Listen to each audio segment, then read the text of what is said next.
The treaties clearly state that every member state is entitled to determine its energy mix. Nevertheless, the new proposal would come into effect in March 2026 and would temporarily require a permit for the purchase of crude oil and natural gas from Russia.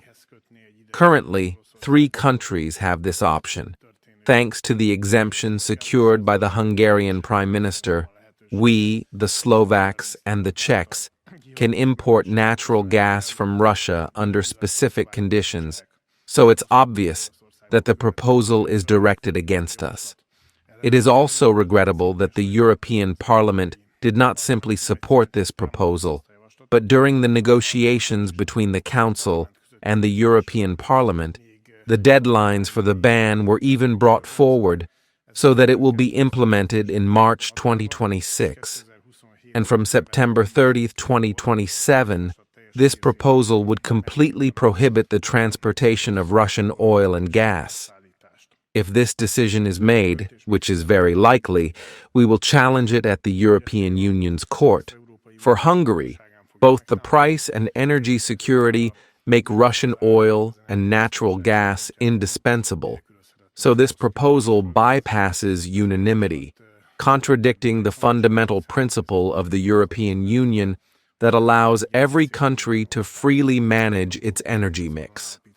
Moreover, this is an open attack against reducing utility costs, since for Hungary, if we have to procure oil and natural gas from elsewhere, it will be significantly more expensive, if we can even do it. So in this sense, this proposal, about which they want to make a decision in the days before the EU summit, is also an open attack against Hungary. This morning, the government has decided not to implement the migration measure. What means does the government have to oppose this? And is it conceivable that new measures could be taken against Hungary in the future because of this? Thank you very much.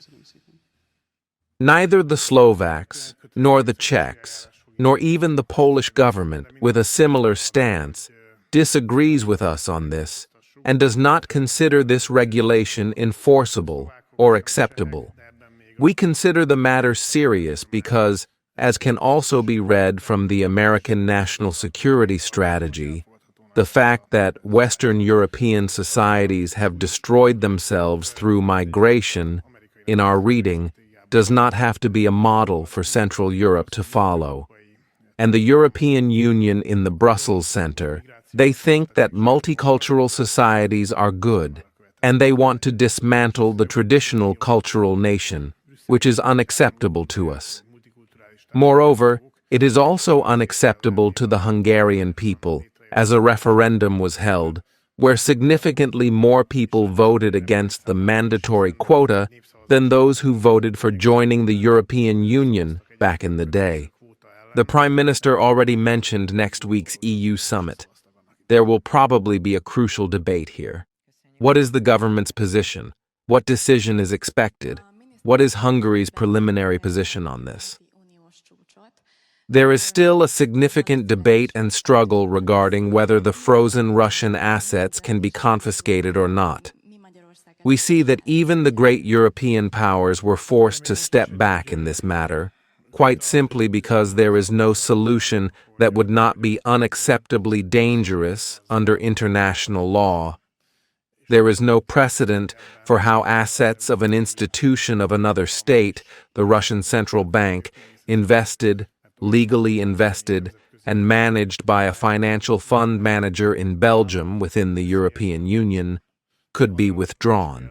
Simply put, according to the basic rules of international law, this cannot be done.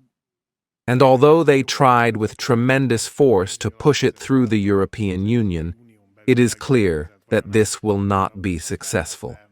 The joint borrowing to support Ukraine cannot be successful because it requires unanimity, and Hungary does not agree. We indicated this, but the Slovak government also gave a similar signal to the European Union, and since yesterday we can welcome Prime Minister Babis in Prague. Brussels cannot expect much from there either. especially since there are now two patriot prime ministers in the European Union, so this plan had to be abandoned.